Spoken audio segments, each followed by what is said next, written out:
ऐसी भी बातें आ रही हैं सामने कि आपने जो वकील किया है वो भी कोई अपर कास्ट है, तो आपको लगता हो केस सही से लड़ पाएगा? कहा जा रहा है इनको समाज में कोई वकील भी नहीं मिल पाया अभी तक। नहीं, ऐसी बात नहीं है। हाँ। वो किसी अपने समाज के ही द्वारा विश्वास पात्र के ही को चुना गया है, ऐसा नहीं है। आपको विश्वास है उनमें? हाँ, हमें विश्वास है।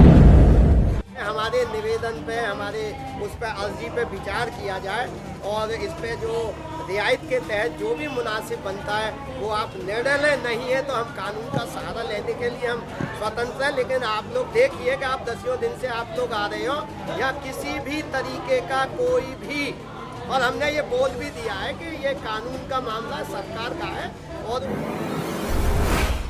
जो भी 10-5 लाख रुपया हम पे इधर उधर से बनेगा तो वो समाज देने के लिए तैयार है। अगर अथॉरिटी नहीं मानती तो फिर क्या करोगे?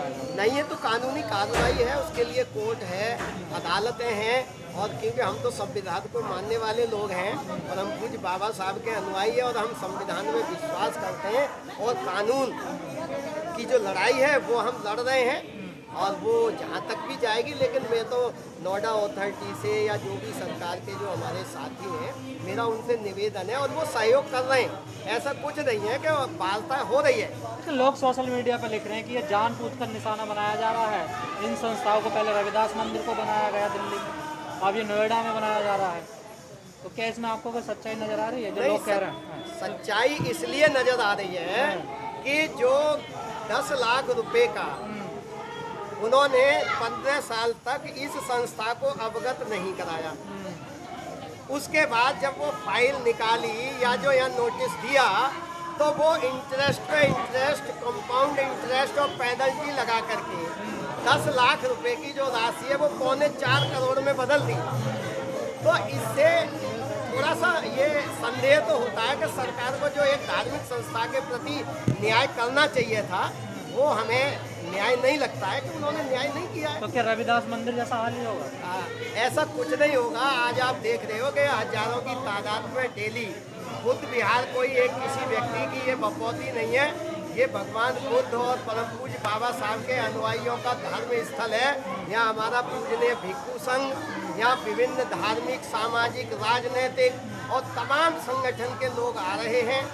लेकिन हमारा सबसे निवेदन यही है कि हम कानूनी तरीके से हम लड़ाई लड़ेंगे और हमें निश्चित है कि हमें न्याय मिलेगा।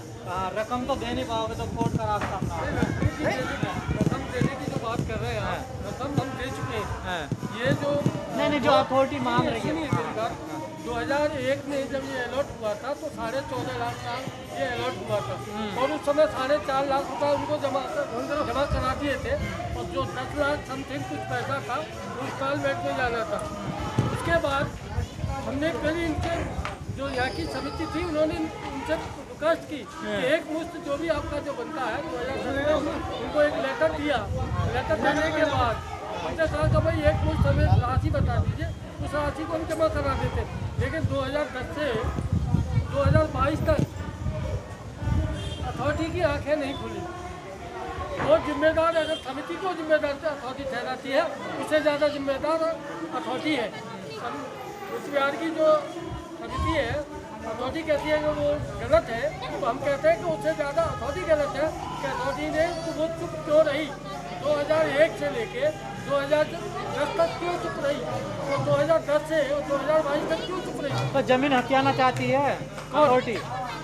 हाँ, उनकी मंशा तो ऐसा ही लगता है, उनकी मंशा ऐसा ही लगता है। जैसे अभी आपने वो एक एग्जाम्पल दिया था उनका रविदास मंदिर का तुगलकाबाद का, वो सेम ऐसे ही स्थिति है। लेकिन हम तुगलकाबाद वाला केस यहाँ दोहराने नहीं देंगे, ईंट से ईंट बजा देंगे अगर ऐसा होता है तो कानून को हम नहीं, हम पैसा दे चुके हैं, हम पैसा दे चुके हैं। जब तुम अडानी का, अंबानी का, एरा गैरा नट्टू गैरा का करोड़ों रुपया अरब रुपया वो माफ कर देते हैं, तो यह बुद्ध विहार का पैसा जो तुम्हें हमने मूल दे चुके हैं, मूल रूप से जो रंजीत बौद्ध विहार के बारे में नोटिस लगा दिया है नोएडा अथॉरिटी ने, तो क्या है इस नोटिस का मतलब? वो कह रहे हैं कि हमारा कब्जा है इस पर। इस नोटिस का मतलब ये है कि पहले तो इन्होंने इस बुद्ध विहार को कैंसिल कर दिया, जो नोएडा अथॉरिटी ने जो प्लॉट अलॉट किया था कुछ पैसे के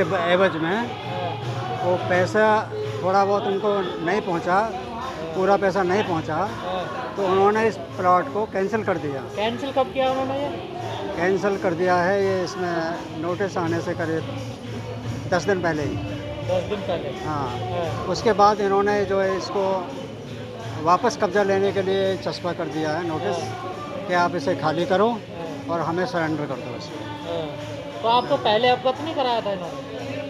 नहीं, पहले अवगत इसका तो करा दिया था एक नोटिस भेज करके कि हम इसको कैंसिल कर रहे हैं, लेकिन ये हम कब इसको वापस लेंगे ये हमें अभी तक नहीं बताया था। कारण लेकिन नहीं बताया किस कारण कर रहे हैं कैंसिल? नहीं, कारण तो स्पष्ट है कि उनका जो ड्यूज है वो कहते हैं हमारा इतना 3.25 करोड़ का ड्यूज है, आप उसी को दे दीजिए और हम आपका बहाल कर देंगे। तो फिर आपने ड्यूज दिया क्यों नहीं उनका?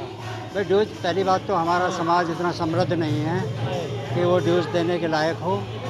अगर ड्यूज देने के लायक होता तो हम पहले भी कर सकते थे और हमें पता भी नहीं था एक्चुअल में। हमें बहुत करीब 2021 में पता चला कि इस पर इतना ड्यूज है। उसके बाद इनके नोटिस आए, नोटिस का हमने जवाब दिया। इनसे बार बार हमने ये मांग की कि आपने जो ड्यूज निकाल रखे हैं ये बहुत ज़्यादा हैं, बेतुके हैं, आप हमें इसकी डिटेल बताइए कि आपने मतलब सही लगाया गलत। हम भी तो जाने, भाई हम भी तो पढ़े लिखे हैं, हम भी जान सकते हैं कि इस पर मतलब आपने सही लगाया गलत लगाया। तो उन्होंने एक बार भी हमें उसका ब्यौरा नहीं दिया। उसके बावजूद इन्होंने हम बार बार रिक्वेस्ट करते, एक बार जवाब भी नहीं दिया उन्होंने। तो क्या अथॉरिटी की मंशा गलत है इसको लेकर? मुझे तो गलत ही लग रही है, क्योंकि इतना जल्दी नहीं होना चाहिए था। ड्यूज है, हमने अभी 4-5 महीने के अंदर में 11 लाख रुपए जमा भी किया है, तो इसके बावजूद उन्होंने इसको कैंसिल कर दिया। तो इससे तो मंशा हमें उनकी अच्छी नहीं लगती। जो 11 लाख रुपए जमा किया है तो उसके बाद में भी कैंसिल किया उसको? हाँ, उसके बाद भी कैंसिल कर दिया है उन्होंने। हमने उनको रिक्वेस्ट भी किया, लिख के भी दिया कि हमने पैसा जमा कर दिया है, आप इसको आगे का जो भी आपका ड्यूज है हम देंगे।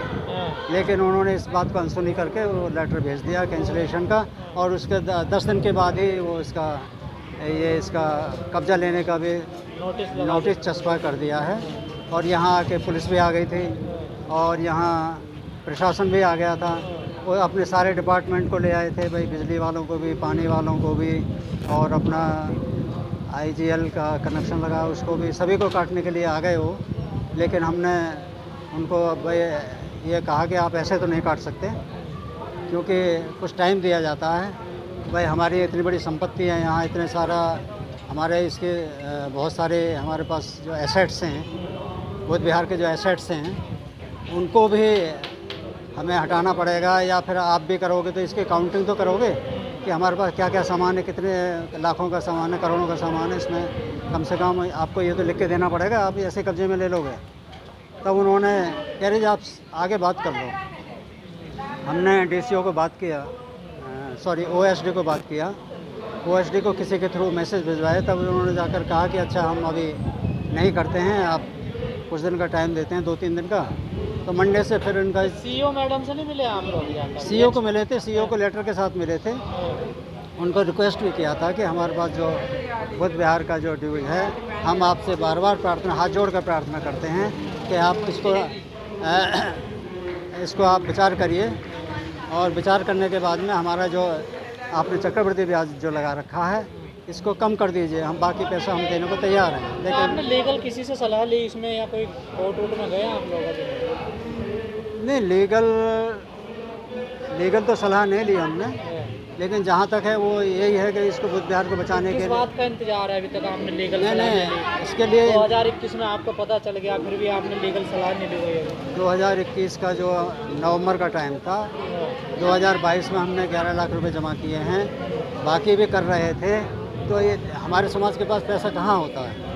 आप जानते ही हैं भाई, हमारा गरीब सर्वहारा समाज है, क्योंकि इनके पास पैसा वैसे ही नहीं होता, काम धंधे भी इनके नहीं होते, नौकरी पेशे भी तो बहुत ही 1-2% ही लोग हैं, बाकी तो आपने अपील की है दान के लिए, चंदे के लिए? अपील के लिए हम जितने भी सोमवार से जो भी चैनल्स यहाँ आ रहे हैं, आज इतवार है, उन सब में हम ये रिक्वेस्ट करते हैं कि भाई इस पर जो करोड़ों का जो देनदारी है उसको आप सब मिल कर के उठाएँ। जो भी 1 रुपया दें, 10 रुपया दें, 1000 दें, लाख दें, इसके लिए कोई मनाही नहीं है। आप कितना भी दे सकते हैं, आपकी श्रद्धा के ऊपर है। लेकिन आप सब पैसा देंगे, कुछ हम करेंगे, तो हो सकता है कि हम उनके टारगेट को पहुंच चलिए, जाएं। तो दान की बात होगी, लेकिन लीगल में आप लोग क्या कर रहे हैं अभी तक? कोई टीम गठित की या कोर्ट वोट का आप जाएंगे, क्या है उसका नहीं, प्लान? लीगल के लिए हमने कोर्ट में प्रक्रिया अपनी शुरू कर दी है, लेकिन अभी बताने वाली बात नहीं है क्या होगा इसमें। लेकिन नोएडा अथॉरिटी को तो आप जानते हैं वो ज़मीन तो छोड़ती नहीं है, देखिए। नहीं, छोड़ते नहीं है। हम पॉलिटिकल अपने पावर का भी इस्तेमाल कर रहे हैं, जहाँ हमारे राजनीति चाहे वो राजनीतिक, चाहे बीजेपी में है, चाहे कांग्रेस में है, या किसी भी पार्टी में है, वो अपने समाज के लोग हैं, उनकी जिम्मेदारी भी बनती है इसको बचाने की। हम उनके पास भी जा रहे हैं, हमें उनसे आश्वासन भी मिल रहा है। ऐसी भी बातें आ रही हैं सामने कि आपने जो वकील किया है वो भी कोई अपर कास्ट है, तो आपको लगता है केस सही से लड़ पाएगा? कहा जा रहा है इनको समाज में कोई वकील भी नहीं मिल पाया अभी तक। नहीं, ऐसी बात नहीं है। वो किसी अपने समाज के ही द्वारा विश्वास पात्र के ही को चुना गया है, ऐसा नहीं है। आपको विश्वास है उनमें? हाँ, हमें विश्वास है। चलिए, ठीक है।